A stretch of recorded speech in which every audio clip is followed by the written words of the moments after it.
యేసు నామానికి మహిమ కలుగునుగాక. కూడి వచ్చిన మీకును నా నిండు వందనాలు. వేకు జామున సృష్టికర్తన దేవుడికి మన ప్రార్థనా ధూపం వేస్తూ ఉన్నాం. ప్రతిరోజు ప్రార్థనా ధూపం వేయాలి. ఇది దేవుని యొక్క ఆరాధించడంలో ఒక భాగం. అందుకే వేకు జామున మందిరానికి రావాలి. మనకి చాలా పనులు ఉంటాయి కాదనను, కానీ ఆ ఉదయకాలపు ఆ ధూపం వేసి, ప్రార్థనా ధూపం వేసి మన వ్యక్తిగత పనిని ప్రారంభించినప్పుడు ఆ పనులన్నీ కూడా విజయవంతమవుతాయి. అంత మాత్రమే కాదు, మనం ప్రభునందు ఆనందిస్తాం. దేవుడి వాక్యము అందుకే అంటోంది, ఎల్లప్పుడూ ప్రభునందు ఎల్లప్పుడూ ఆనందించండి. మరలా చెప్తూ ఉన్నాను, ఆనందించండి అని పౌలు గారు ఫిలిప్పీ సంఘానికి రాస్తూ ఉన్నాడు. ఈరోజు మనందరికీ దేవుడు చెప్తున్న మాట, ప్రభు సన్నిధికి రావటం వల్ల మనమందరము కూడా ఆనందిస్తాం. పౌలు ఈ వివరణ ఎందుకు ఇక్కడ చెప్తూ ఉన్నాడంటే, పౌలు తన జీవితంలో చాలా ఆటుపోట్లను ఎదుర్కొన్నాడు. జైలు జీవితాన్ని అనుభవించాడు. యేసు ప్రభు గురించి చెప్తూ ఉండగా మతోన్మాదులు చాలామంది ఆయన మీద దాడి చేశారు. అయినా ఆనందం ఎక్కడా తక్కువ చేసుకోలేదు పౌలు గారు. ఈ మాట మనము రాసిన సందర్భాన్ని మనం జ్ఞాపకం చేసుకుంటాం. పౌలు జైల్లో ఉండి కూడా ఈ వాక్యాన్ని వ్రాశాడు. పరిస్థితులు ఏవైనా కానీ దేవుని బిడ్డ ఆనందము పరిస్థితుల మీద ఆధారపడదు, క్రీస్తులోని సంబంధంపై ఆధారపడుతుంది. దేవుని బిడ్డ పరిస్థితులను బట్టి ఆనందించడు. పరిస్థితులు ఏమైనా ఆనందం ఒకటే ఉంటుంది. అది క్రీస్తులో సంబంధంపై ఆధారపడి ఉంటుంది. దేవునికి మనకున్న సంబంధాన్ని బట్టి ఆధారపడి ఉంటుంది ఆనందం. అందుకే నేనేమంటానంటే, దేవుని బిడ్డ ఆనందము పరిస్థితుల మీద ఆధారపడకూడదు. అప్పుడప్పుడు నేను చెప్తూ ఉంటాను, ఏది మారినా నేను మారనని. పరిస్థితులు ఏమి మారినా నా విశ్వాసం మారదు, నా ఆనందం మారదు అనే సంగతిని మనం ఏనాడు కూడా విడిచిపెట్టకూడదు. మన ఆనందం ప్రభువులో స్థిరమైనది. కష్టాలు పరీక్షలు వచ్చినా ఆనందము కోల్పోకుండా ఉంచమని ఈ సందర్భముగా మనము నేర్చుకుంటూ ఉన్నాం. అంటే కష్టాలు పరీక్షలు నష్టాలు ఇవన్నీ నిందలు అవమానాలు వస్తాయి, కానీ మనము దేవుని చేత ప్రోత్సహించబడాల.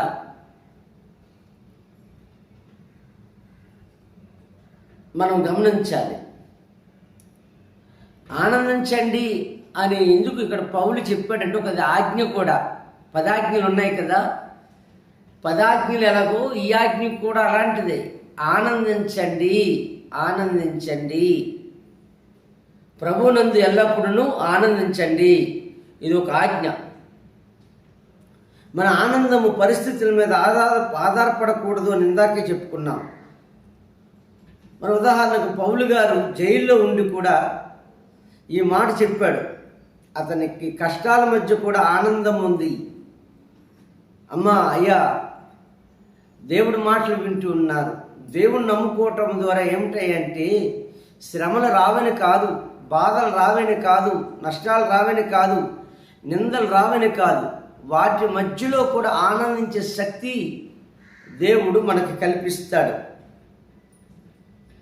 మన ఆనందం ప్రభులో మాత్రమే ఉండాలి.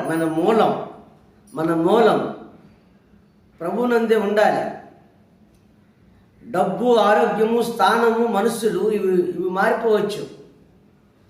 డబ్బు ఈరోజు ఉంటుంది, రేపు మారిపోవచ్చు. ఆరోగ్యం ఈరోజు కండలు కలిగి ఉంటాం, రేపు మారిపోవచ్చు. మన స్థానము ఈరోజు గొప్పోడుగా కనబడచ్చు, రేపు పేదోడుగా కనబడచ్చు. అవి మారుతాయి, కానీ ఆనందం మారకూడదు. క్రీస్తు యేసు మారడు, ఆయన మారడు, మారని దేవుడు. మనము కూడా దేవుడిచ్చిన ఈ ఆనందాన్ని మార్చుకునే అవసరం లేదు. ఎబ్రిల్కి రాసిన పత్రిక 13వ అధ్యాయము 8వ వచనములో ఈ విషయాలను మనం గమనిస్తాం. దేవుని బిడ్డలారా, దేవుళ్ళు ఆనందించడం అనేది నేర్చుకుంటే ఈ లోకంలో సినిమాలు ఇవ్వలేని ఆనందం, ఒక లవరు ఇవ్వలేని ఆనందం, ఒక తండ్రి ఇవ్వలేనటువంటి ఆనందం, ఒక తల్లి ఇవ్వలేనంత ఆనందం, పిల్లలు ఇవ్వలేనంత ఆనందం, డబ్బు ఇవ్వలేనంత ఆనందం ప్రభులో మనకు దొరుకుతుంది. ప్రియులారా, విషయాలను గమనించండి. మనము ప్రభులో ఉన్నప్పుడు ఈ సంతోషమే మనకు శక్తి. మన బలము సంతోషం అనుకోవాలి. పవర్ ఆఫ్ జాయ్ జ్ఞాపకం చేస్తూ ఉన్నాను. సంతోషాన్ని ఎవరైతే నా శక్తి అనుకుంటారో వారు ఎప్పుడు నవ్వుతూనే ఉంటారు. వారి దుఃఖము కూడా దిగమింగుకొని నవ్వుతూ ఉంటారు. ఎందుకంటే ఆ బలం అలాంటిది. ఆనందము మన విశ్వాసాన్ని బలపరుస్తుంది, మన హృదయాన్ని తేలిక చేస్తుంది, మనం వెళ్తున్న గమ్యానికి అది ప్రోత్సహిస్తుంది. మనం రోజు సంతోషించడం ద్వారా, ఆనందించడం ద్వారా. గమనించండి. అందుకే నెహెమ్యా అంటాడు, తన మందిరము పూర్తి చేసిన తర్వాత 8వ అధ్యాయం 10వ వచనం అంటాడు, యెహోవాలోనే సంతోషము, అదే మా బలము, అదే మీ బలము అంటాడు. అంటే దేవుడిలోనే సంతోషము, దేవుడిలోనే మన బలం, మన సంతోషమే మన బలం. ఆరోగ్యమే మా భాగ్యం అంటారు కదా, ఆరోగ్యమే మహాభాగ్యము. ఆరోగ్యం ఉంటే కోట్ల ఆస్తులు ఉన్నట్టే. అలా అందుకే సంతోషం ఉంటే గొప్ప బలం ఉన్నట్టే. జ్ఞాపకం చేసి పిడికిడి అన్నం తిని పడుకొని నిద్రపోతే చక్కగా ఆ ఆనందం వేరు. బిర్యానీ తిని కడుపులోకి వచ్చి ఉంటే సుఖమేముంది? ఏమండి? ఈ సంతోషము దేవుడిస్తాడు. అందుకే పాట పాడుకుంటూ ఉంటాం, ఈ సంతోషం నీకు కావాలనా, ఈ సంతోషం నీకు కావాలనా, సంతోషమే సమాధానమే, సంతోషమే సమాధానమే. ఏమండి? ఈ సంతోషం నీకు కావాలా? అయితే యేసుని వద్దకు రా. యేసుని వద్దకు వస్తే సంతోషపు ఏమిటో నీకు అర్థమవుతుంది. నువ్వు చాలా డబ్బులు సంపాదిస్తాగా నీకు సంతోషము లేదు, రోజు బాగా కష్టపడతాగా నీకు సంతోషము లేదు. నీకు సంతోషాన్ని ఇచ్చేది సృష్టికర్త అయిన దేవుడు. కష్టాలు వచ్చినా ఈ బలము మనలను నిలబెడుతుంది. ఈ సంతోషం వల్ల ఏం చేస్తుంది? నిలబెడుతుంది. ఆ నిలబెట్టే దేవుడి మీద ఆధారపడతాం. ఈ ఆనందం ఏం చేస్తుంది తెలుసా? నిన్న ఒక సాక్షిగా నిలబెడుతుంది. ఎప్పుడు నవ్వుతూ ఉంటుందండి మా స్వప్న, ఎప్పుడు నవ్వుతూ ఉంటుందండి మా చిట్టమ్మ, ఎప్పుడు నవ్వుతూ ఉంటాడండి పాస్టర్ గారు. ఎందుకు? ఆ సాక్ష్యమట. వీళ్ళు ఎన్ని కష్టాలు వచ్చినా, వీళ్ళు ఎన్ని బాధలు వచ్చినా ఎలా సంతోషంగా ఉండగలుగుతూ ఉన్నారు అంటే ప్రభువైన యేసుక్రీస్తు ద్వారా. అంటే ఈ సంతోషము నీవు సమాజంలో ఒక సాక్ష్యంగా నిలబెడుతూ ఉన్నావు. నా ప్రియమైన స్నేహితులారా, జ్ఞాపకం చేస్తూ ఉన్నాను. అంటే ఆనందము నీవు ఒక సాక్షిగా నిలబెడుతుంది, ఆనందము నీకు బలముగా ఉంటుంది. ఈ విషయాలను మనం గమనించాలి. ఏమండి? మన మూలము ఆనందం, మన బేసు మన పునాదులు ఏమై ఉండాలంటే ఆనందమై ఉండాలి. ఇది ఒక ఆజ్ఞ, ఇదేదో కల్పనా కథ కాదు. ఇది ఆనందించండి అంటే ఆర్డర్. అది దేవుడు ఏం చేసినాడు? ఆర్డర్ వేసినాడు. మీరు ఆనందించండి ఎల్లప్పుడూ. ఎందుకు అంత కృంగిపోతారు? నువ్వు ఆలోచించడం ద్వారా ఏమన్నా ఒక ఇంటిక తెలిపోయినా నలిపోయినా చేయగలవా అంటది బైబిల్. ఇంకా ఏమంటాడు? నువ్వు ఆలోచించడం ద్వారా నీ ఎత్తు మోరడు పెంచుకోగలవా అని అంటాడు. అంటే దేవుడి వాక్యం ఎంత స్పష్టంగా మాట్లాడుతుందంటే నీ భవిష్యత్తు ఏమిటో, నీ బ్రతుకు ఏమిటో చక్కగా నిలబెట్టేస్తుంది. అందుకే దేవుడి వాక్యం ప్రతిదినము ధ్యానం చేయాలా.